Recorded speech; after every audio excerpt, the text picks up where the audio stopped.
Fala pessoal, faz tempo que a gente não grava para esse podcast, mais ou menos uns 10 dias, e o motivo para isso é que a gente está fundado no próximo lançamento, que vai ser um livro magnífico do Edward Bellamy, chamado Olhando para Trás. Então a gente decidiu aproveitar que tem fresco na memória conteúdos desse livro para fazer uma exposição breve e também não deixar esse podcast sem um novo episódio. Ele tem muito a ver com aquilo que a gente estava discutindo ao falar sobre o Mark Fisher. Toda aquela ideia de que se perdeu uma imaginação para pensar um futuro diverso do que a gente tem e que isso está esvaziando a cultura atual. Esse livro vai no caminho oposto. Ele é um livro lançado no finalzinho do século XIX e ele é justamente uma ficção científica que imagina um futuro possível.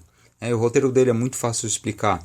Como ficção científica, ele começa já com esse elemento mágico, que você tem o protagonista, que é o Julian West. Ele é meio que um playboy de Boston, em Massachusetts, e ele tem uma dificuldade muito grande para dormir. Então ele recorre a técnicas que na época eram levadas sérias pela comunidade médica, que é o que a gente chama de magnetismo animal ou mesmerismo. É uma forma de hipnose muito louca, meio esotérica. E ele recorre a esse tipo de coisa porque nada ajuda ele a dormir. Ele tem uma insônia muito forte. Como ele tem muito dinheiro, ele decide criar uma câmara na parte subterrânea da casa dele, vedar completamente essa câmara de sons exteriores para conseguir dormir com mais facilidade. Em certo dia ele chama o guru mesmerista dele, o cara administra esse tipo de hipnose, só que a casa lá em cima pega fogo.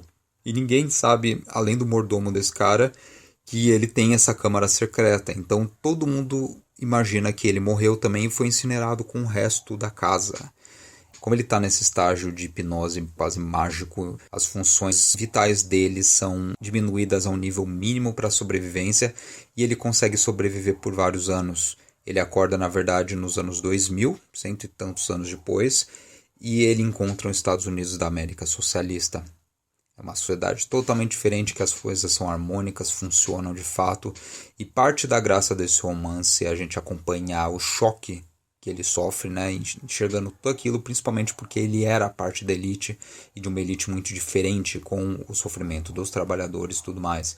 Então o romance ele se torna não exatamente panfletário aqui, mas ele entra naquele estágio de criação de mundo que é tão comum em ficção científica. A gente tem uma boa parte das narrativas são voltadas à construção do mundo, do futuro imaginado, e esse é um mundo utópico, é um mundo perfeito, basicamente, em que o autor, que já está munido de certas teorias socialistas, que tinham acabado de chegar nos Estados Unidos, expõe o que seria se elas dariam certo, se fosse aplicado, por exemplo, um governo dos trabalhadores, em vez de um governo gerido por elites pequenas. Ele consegue também imaginar vários desenvolvimentos tecnológicos que deram certo, que realmente aconteceram. Por exemplo, ele fala de um tal de cartão de crédito, isso em 1880. A noção de cartão de crédito não existia. E como acaba o dinheiro, como acaba transações monetárias comuns, todo cidadão recebe uma renda básica universal que ele gasta com seus cartões de crédito. Nesse universo, o cartão de crédito é marcado por caneta e você vai renovando o seu cartão, né? Mas parte do gênio do Bellamy é conseguir imaginar um mundo que realmente, de certa forma, se concretizou mais para frente. Outra tecnologia que ele descobriu que surgiria é a música sob demanda. Na realidade dele, você pega o telefone da sua casa e entra em programações em que vai tocar músicas, orquestras que dá a sua preferência. Isso ele está imaginando numa época em que não existia nem rádio, nem televisão, né? E esse livro foi uma porta de entrada para um monte de gente nos Estados Unidos às teorias do socialismo quando elas não eram conhecidas.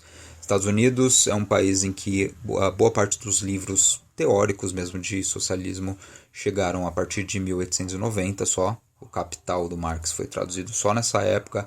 O Daniel de Leon já estava traduzindo outras coisas do Kautsky, outros textos básicos, vamos dizer, que foram formar os partidos socialistas e comunistas dos Estados Unidos, mas o Bellamy está escrevendo 10 antes. E você tem vários depoimentos de pessoas da época que leram esse livro, por exemplo, Eugene Debs, e se tornaram os políticos de esquerda do futuro. O próprio FDR, o Franklin Delano Roosevelt, diz ter baseado seu programa do New Deal em ideias do Bellamy. Isso é importantíssimo também. E você tem várias críticas, principalmente o pessoal da Inglaterra e da Alemanha, lendo esse livro, vendo o alcance imenso dele, falando: isso é um socialismo não científico, né? Ele não consegue dar conta de explicar como vai ter essa transição. E a impressão que o Bellamy dá em vários trechos é de que não é necessário uma revolução, que em algum momento do desenvolvimento do capitalismo as pessoas vão meio que se tocar. Que não funciona, que esse sistema é obsoleto, ele gera muito dispêndio, ele não é um sistema que usa de todas as energias dos trabalhadores. Essa é a parte da crítica dele mais interessante, porque ele não está fazendo uma crítica moral contra o capitalismo, falando é injusto com algumas pessoas, então a gente tem que mudar. Não, ele fala, não só é injusto com algumas pessoas, com boa parte das pessoas, como também ele não usa o potencial das pessoas.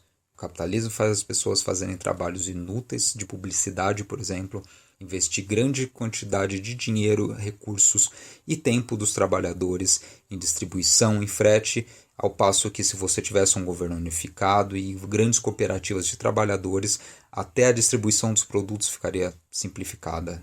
E você não gastaria com publicidade porque você não precisa convencer as pessoas que elas devem consumir as coisas. Elas consomem quando elas precisarem. Tem toda uma reflexão muito interessante nessa época já da obsolescência do capitalismo. Eu estou falando de 1880. É impressionante isso. No livro que a gente vai lançar, a gente vai ancorar toda essa narrativa, todas essas ideias surgindo com o Bellamy, a discursos e debates da época também. O Karl Kautsky lá na Alemanha foi um dos mentores do Partido Socialista chamado SPD. Ele criticou muito esse livro. Ele criticou justamente esse traço meio utópico no livro. A gente vai traduzir integralmente pela primeira vez no português também esses textos dele, além de um texto mais favorável da Clara Zetkin, que foi a tradutora desse texto para o alemão. E em 1914 ela escreveu um prefácio muito extenso sobre o livro, falando do potencial positivo de literatura sobre o socialismo. Porque você não pode esperar que todas as pessoas leiam O Capital do Karl Marx. É difícil, precisa de um repertório filosófico anterior, precisa de um domínio de teorias econômicas, e é uma ilusão você achar que você vai ter uma causa que vai dar certo, em que todo mundo tem que ser versada em ciências econômicas e economia política. Clara Zetkin ressalta também a importância do surgimento e do fomento de uma ficção que ajude as pessoas a desenvolver seu imaginário sobre o que é uma sociedade ideal do futuro. Isso torna o Bellamy e outros escritores de ficção socialista figuras tão importantes para o progresso da causa quanto os teóricos, quanto os filósofos, uma vez que eles desafiam a população a trabalhar com seu imaginário e conceber um mundo ainda não disponível, só que possível. E nossa época neoliberal, sobretudo, que segundo o grande Mark Fisher é mais fácil pensar o fim do mundo do que pensar o fim do capitalismo, esse gesto é central também pelo seguinte motivo: nossas imaginações foram colonizadas pela cultura de massas e pelas promessas mesquinhas do consumo. É preciso de ousadia para pensar um mundo que só nós, como classe trabalhadora organizada, somos capazes de criar. E esse ato de criação começa na nossa fantasia. Essa talvez seja a grande lição do Bellamy e o grande interesse que esse livro pode ter para a gente. E eu vou deixar aqui uma narrativa bem curta, de uns 7 minutos, de um trecho do capítulo 1, em que ele compara o funcionamento da sociedade atual, pautada por hierarquias sociais, com uma carruagem subindo ladeira acima, sendo carregada pelos trabalhadores e ocupada pela elite ociosa.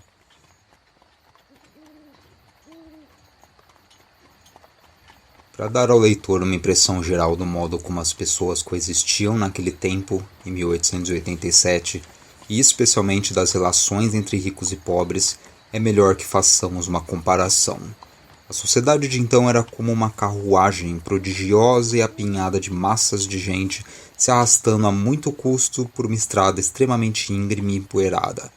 O condutor estava faminto e não permitiria qualquer parada, ainda que a marcha necessariamente tivesse de seguir muito lentamente. Apesar da dificuldade que havia até mesmo para puxar a carruagem por uma estrada tão penosa, seu teto estava coberto por passageiros que nunca desembarcavam, por mais acentuados que fossem alguns aclives. Os assentos do telhado eram bem arejados e confortáveis. Lá de cima, livre de poeira, seus ocupantes podiam aproveitar a passagem como quisessem, ou discutir criticamente os méritos da equipe, gerando a força motriz. Naturalmente havia grande demanda para tais lugares e a competição era intensa. Todos buscavam, como objetivo primário de sua vida, assegurar um assento para si no coche, deixando mais tarde para o seu filho.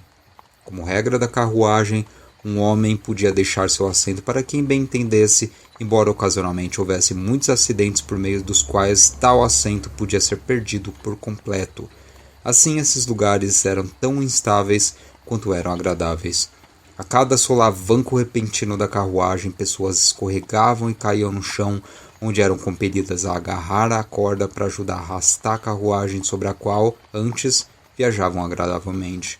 É claro que perder o assento era visto como uma desventura terrível para o indivíduo, e o receio de que tal coisa pudesse ocorrer com ele ou com seus amigos era uma nuvem indissipável pairando sobre a felicidade dos viajantes. Mas eles só pensavam em si mesmos, você me pergunta. Seu próprio luxo não se tornava por acaso insuportável quando eles comparavam com a sina de seus irmãos e irmãs na labuta, quando viam que, ainda por cima, seu próprio peso só lhes intensificava o trabalho?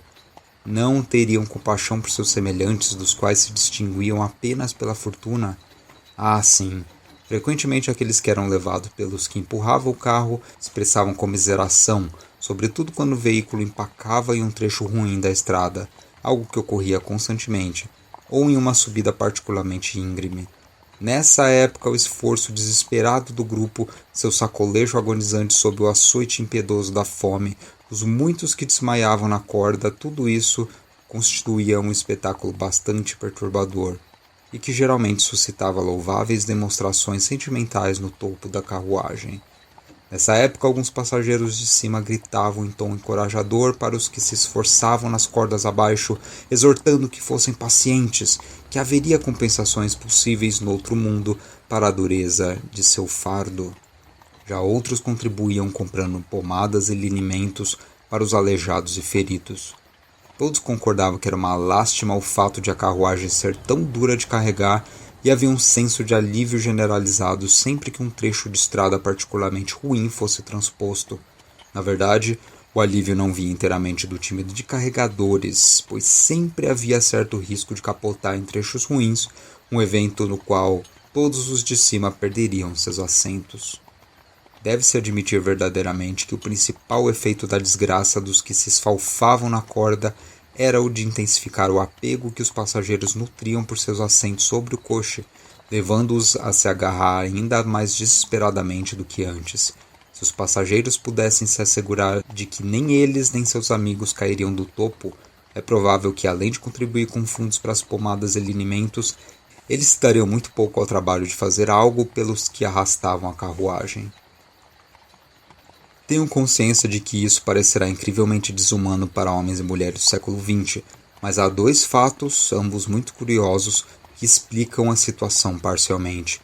Em primeiro lugar, acreditava-se firme e sinceramente que não era possível à sociedade seguir qualquer outro caminho que não fosse arrastar com uma corda a carruagem sobre a qual poucos sentavam. Não só isso, não se cria que uma melhoria radical fosse possível, seja na cavalgadura, seja no coche, na rodovia ou na distribuição dos esforços. As coisas sempre foram daquele modo e sempre seriam assim. Era uma pena e não havia nada a se fazer. A filosofia proibia esbanjar piedade sobre aquilo para o qual não havia remédio. Outro fato é ainda mais curioso, e que consiste em uma alucinação singular compartilhada em geral por aquele do topo da carruagem. Eles criam não ser semelhantes exatos de seus irmãos e irmãs que puxavam a corda, mas gente feita de um material mais refinado, que de certa forma pertencia a uma ordem superior de seres que, com justiça, tinham o direito de ser carregada. Parece um disparate, mas eu, que já estive no meio dos passageiros dessa mesma carruagem e compartilhei de tal alucinação, peço que acreditem no que digo. A coisa mais estranha acerca de tal alucinação era: aqueles que tinham acabado de escalar do chão para o topo da carruagem, antes que as marcas das cordas sumissem de suas mãos, acabavam caindo sob sua influência. Aqueles cujos pais e avós tiveram a sorte de garantir-lhes um assento no topo, tinham a convicção absoluta de que havia uma diferença essencial entre seu tipo de humanidade e o da gente comum. É evidente o efeito de tal ilusão sobre a transformação da compaixão pelos sofrimentos das massas humanas em uma compaixão filosófica, distanciada. Refiro-me a tal transformação como a única atenuante que sou capaz de oferecer para explicar a indiferença que, no período sobre o qual escrevo, definiu minha própria atitude perante a desgraça de meus irmãos.